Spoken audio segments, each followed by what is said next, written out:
Hi, this is Brian. Welcome back to another Heroic Plus One. Continuing our breakfast with Seneca, let's feast on some more wisdom from David Fideler's great book. Today we're going to talk about vicious crowds versus virtuous friends.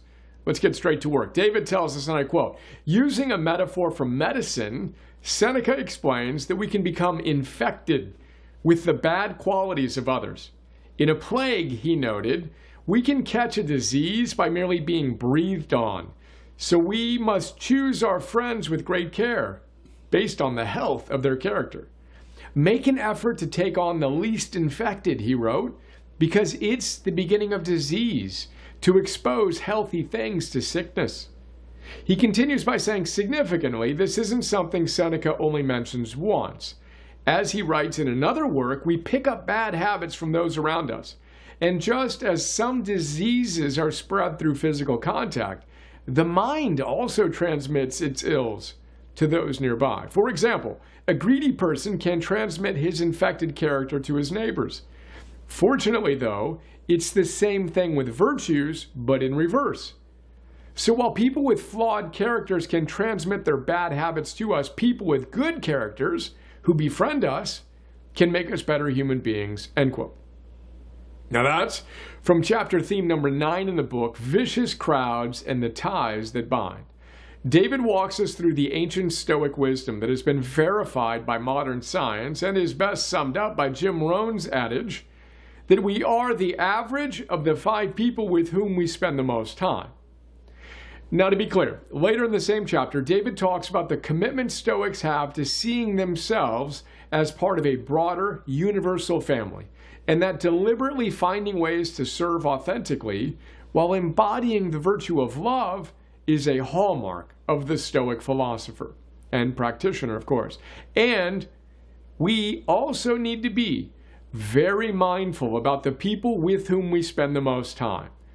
Epictetus echoed this wisdom. In the Discourses, he tells us, and I quote him, "It is inevitable, if you enter into relations with people on a regular basis, either for conversation, dining, or simple friendship, that you will grow to be like them, unless you can get them to emulate you.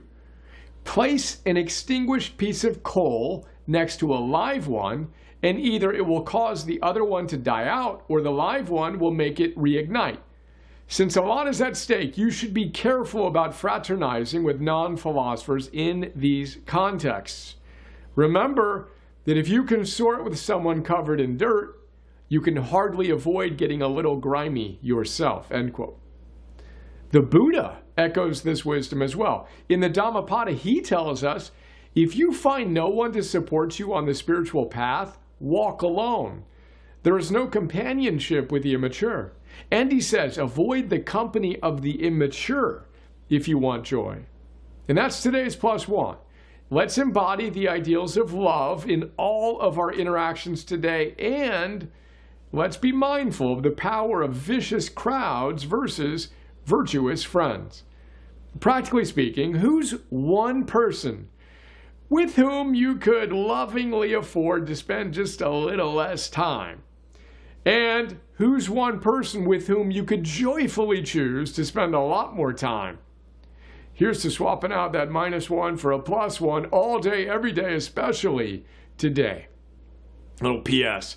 The scientific power of community is one of the reasons we created the social component to Heroic. It's still in its nascent form as I type this, but it's incredibly inspiring to see thousands of people coming together and supporting one another in showing up as our best selves. I'm fired up to help bring these connections offline and help create 1,000+ heroic local communities in 100+ countries around the world. Day one, all in, heroes unite.